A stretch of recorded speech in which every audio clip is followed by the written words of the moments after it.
En este vídeo continuamos con el estudio del movimiento circular y concretamente nos vamos a centrar en buscar las relaciones que existen entre las magnitudes angulares ya estudiadas, tita, omega y alfa, y las magnitudes lineales tradicionalmente usadas en el estudio de otro tipo de movimiento como son S, distancia recorrida, velocidad, aceleración tangencial, aceleración normal y simplemente A, que sería el resultado de la raíz cuadrada de la suma de las componentes intrínsecas de la aceleración. Veremos en primer lugar la relación que hay entre la distancia recorrida, que es una magnitud lineal, y el ángulo barrido, que es una magnitud angular. Si bien hemos dicho que el estudio de los movimientos circulares se simplifica considerablemente haciendo uso de las magnitudes angulares, eso no quiere decir que tengamos que olvidar o descartar totalmente el conocimiento de otras magnitudes que son las tradicionalmente conocidas como distancia recorrida, velocidad y aceleración, componentes intrínsecas de la aceleración.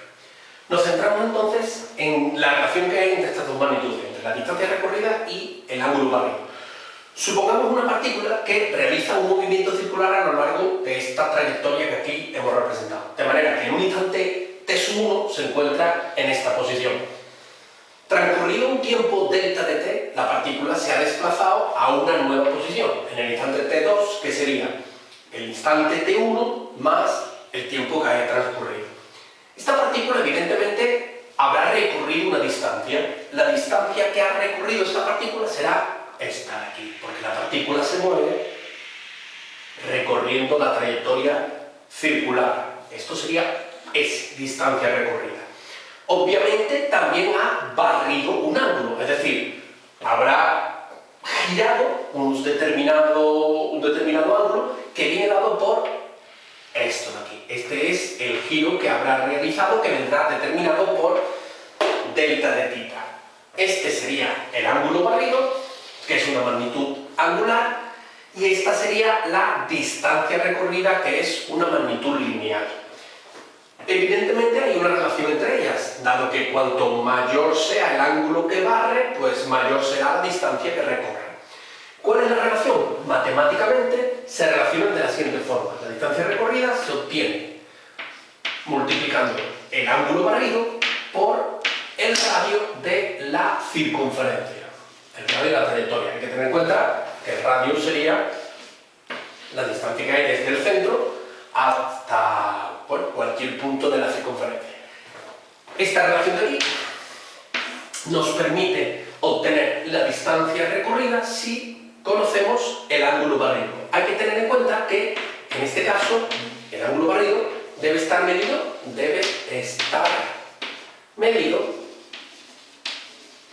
en radianes. Pues esta relación es la primera de las relaciones que tenemos que ver. Veamos ahora la relación que hay entre la velocidad lineal v y la velocidad angular omega o velocidad de giro. Si la partícula experimenta un desplazamiento o recorre una distancia en un tiempo delta de t, la velocidad con la que lo hace sería la distancia recorrida partido por el tiempo empleado. Teniendo en cuenta que la distancia es s, tendríamos que la velocidad sería s partido por el tiempo que ha empleado la partícula en ir desde la posición inicial, la posición 1 a la posición 2, es delta de t. Hay que tener en cuenta que aquí el valor del tiempo era t1 y aquí el tiempo es t1 más cierto delta de t, con lo cual ese delta de t es el tiempo que la partícula ha necesitado para trasladarse desde el primer punto hasta el segundo punto. Por tanto, lo dividimos entre delta de t. Teniendo en cuenta la relación que ya hemos mencionado con anterioridad, de que S es el ángulo barrido multiplicado por el radio, pues podríamos poner esto, ángulo barrido por el radio, partido por delta de t. Y teniendo en cuenta que esta de aquí, este cociente, el ángulo barrido partido por el tiempo empleado, esta es la velocidad angular. Nos quedaría entonces que la velocidad lineal es igual al angular multiplicado por el radio. Es la relación existente entre la velocidad lineal y la velocidad angular. Hay que tener en cuenta, de nuevo, que aquí tenemos que dar omega en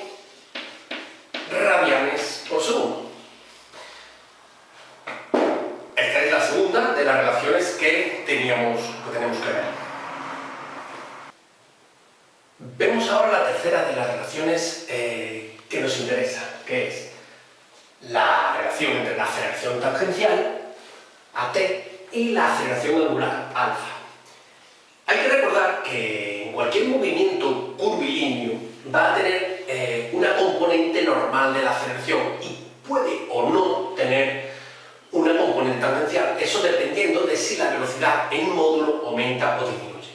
Recordemos que una trayectoria de estas características curvilínea tendría una aceleración normal dirigida hacia el interior de la curva, y si la descripción del movimiento de esta partícula es como aquí queda reflejado, esto sería una partícula que posee una velocidad que va creciendo con el tiempo. Tendría una velocidad en módulo que iría creciendo, dado que, como podemos apreciar, tiene una componente tangencial de la aceleración que favorece la dirección y sentido de la velocidad y nos indica que esta partícula estaría girando a la par que iría aumentando su velocidad.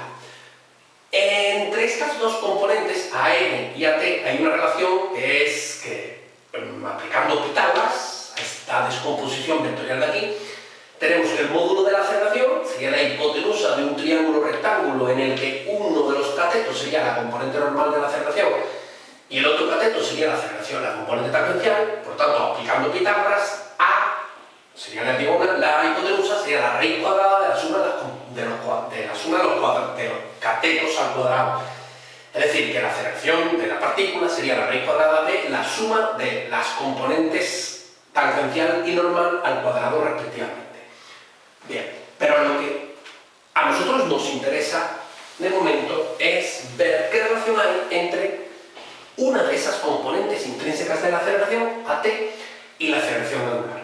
Bueno, para ello debemos de recurrir el concepto de aceleración tangencial. La aceleración tangencial es una magnitud que nos indica la variación por unidad de tiempo del módulo de velocidad, es decir, que vendría como el incremento de v partido por el incremento de t. Teniendo en cuenta de la relación ya obtenida con anterioridad, y es que v es igual a omega por r, esto se puede poner como el incremento de omega por r, todo partido por el incremento de t. Este cálculo de este incremento, teniendo en cuenta que r es constante, al ser constante, la r puede salir fuera del incremento, es decir, que indicaría que la aceleración tangencial sería el incremento de omega partido por el incremento de t multiplicado por r.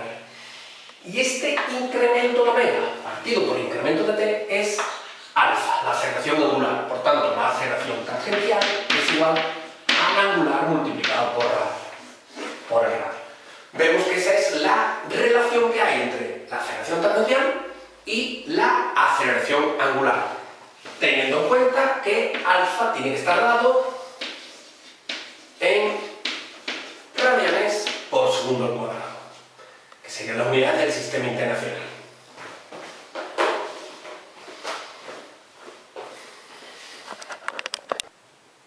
Vemos ahora la tercera de las relaciones que nos interesa, que es la relación entre la aceleración tangencial, AT, y la aceleración angular, alfa. Hay que recordar que en cualquier movimiento curvilíneo va a tener una componente normal de la aceleración y puede o no tener una componente tangencial, eso dependiendo de si la velocidad en módulo aumenta o disminuye.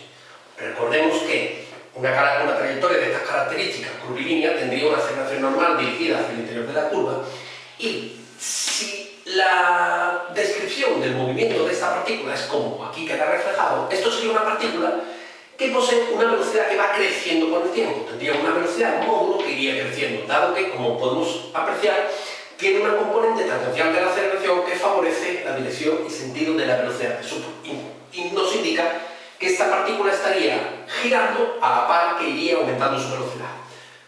Entre estas dos componentes, AN y AT, hay una relación que es que, aplicando Pitágoras, a esta descomposición vectorial de aquí, tenemos que el módulo de la aceleración sería la hipotenusa de un triángulo rectángulo en el que uno de los catetos sería la componente normal de la aceleración y el otro cateto sería la aceleración, la componente tangencial. Por tanto, aplicando Pitágoras, A sería la hipotenusa, sería la raíz cuadrada de la suma de los catetos al cuadrado. Es decir, que la aceleración de la partícula sería la raíz cuadrada de la suma de las componentes tangencial y normal al cuadrado respectivamente. Bien, pero lo que a nosotros nos interesa de momento es ver qué relación hay entre una de esas componentes intrínsecas de la aceleración, AT, y la aceleración angular. Bueno, para ello debemos de recurrir el concepto de la aceleración tangencial. La aceleración tangencial es una magnitud que nos indica la variación por unidad de tiempo del módulo de velocidad, es decir, que vendría dada como el incremento de v partido por el incremento de t. Teniendo en cuenta de la relación ya obtenida con anterioridad, y es que v es igual a omega por r, esto se puede poner como el incremento de omega por r, todo partido por el incremento de t. Este cálculo de este incremento, teniendo en cuenta que r es constante, al ser constante, la r puede salir fuera del incremento, es decir, que indicaría que la aceleración tangencial sería el incremento de omega partido por el incremento de t multiplicado por r. Y este incremento de omega partido por el incremento de t es alfa, la aceleración angular. Por tanto, la aceleración tangencial es igual al angular multiplicado por el radio. Vemos que esa es la relación que hay entre la aceleración tangencial y la aceleración angular, teniendo en cuenta que alfa tiene que estar dado en radianes por segundo al cuadrado, que serían las unidades del sistema internacional. Por último, vamos a determinar la aceleración normal en función de la velocidad angular o velocidad de giro omega. Hay que recordar que la aceleración normal debe de estar obligatoriamente presente en todo movimiento circular, porque al no ser una trayectoria rectilínea, pues la partícula que describa el movimiento tiene que obligatoriamente poseer una componente normal de la aceleración. Esa componente normal de la aceleración está íntimamente ligada a los cambios en la dirección de la velocidad. En este caso, el cambio de dirección en un movimiento circular es consecuencia del giro. Por tanto, la aceleración normal vendrá determinado por el giro de la partícula. Y el giro de la partícula viene descrito por la velocidad angular, que es la velocidad de giro. Para ello vamos a partir de la siguiente expresión. La aceleración normal viene determinada por el módulo de velocidad al cuadrado partido por r, que r es el radio de giro. Usamos ahora que la velocidad lineal es omega por r, expresión que ya la hemos visto. La sustituimos aquí y nos queda que la aceleración normal sería omega por r al cuadrado partido por r elevado al cuadrado, que quedaría omega cuadrado o r cuadrado en el numerador, y el r cuadrado se simplifica con un r de abajo y nos daría que la aceleración normal es omega cuadrado por r. Relación entre la aceleración normal y la velocidad angular. Una relación algo más compleja que las anteriores porque implica el cuadrado de la velocidad angular. Hay que de nuevo tener en cuenta que omega debe estar medida en unidades del sistema internacional, que son radianes por segundo. Resumiendo, las relaciones que hay entre las magnitudes lineales utilizadas para describir un movimiento y las magnitudes angulares utilizadas para describir el movimiento circular son las que aquí quedan recogidas. La distancia recorrida está íntimamente ligada al ángulo barrido por la expresión distancia igual al ángulo barrido multiplicado por el radio. Recordar que el radio es el radio de la circunferencia, es decir, estamos hablando de un movimiento circular, por tanto el radio de la trayectoria, y delta de tita es el ángulo barrido que debe expresarse en radianes. La velocidad lineal íntimamente ligada con la velocidad angular, de manera que la velocidad lineal es igual al angular multiplicado por el radio. La aceleración normal, también vinculada de forma estrecha a la velocidad angular, la aceleración normal es omega cuadrado por el radio de giro. Y la aceleración tangencial, íntimamente ligada a la aceleración angular. Aceleración tangencial igual a alfa por r. Fijaros que estas tres expresiones son muy similares, en las que tenemos la magnitud lineal, se obtiene multiplicando su equivalente angular por el radio. Esta ya es un poco más atípica porque no guarda esa misma estructura. Además, tened en cuenta que si nosotros conocemos las componentes intrínsecas de la aceleración, a t y a n, podemos hallar el módulo de la aceleración como la raíz de AT cuadrado más AN cuadrado, con lo que podríamos obtener que la aceleración, su módulo, sería la raíz cuadrada de el cuadrado de AT, que sería alfa cuadrado R cuadrado, más el cuadrado de AN, que sería omega a la cuarta R cuadrado. De esta expresión podríamos perfectamente nosotros sacar factor común de R cuadrado en el interior de la raíz, que lo sacaremos fuera de la raíz, y me daría R que multiplica la raíz cuadrada de alfa cuadrado más omega a la cuarta. Nos daría el módulo de la aceleración en función de las magnitudes angulares que hemos estudiado o que hemos descrito para el estudio de los movimientos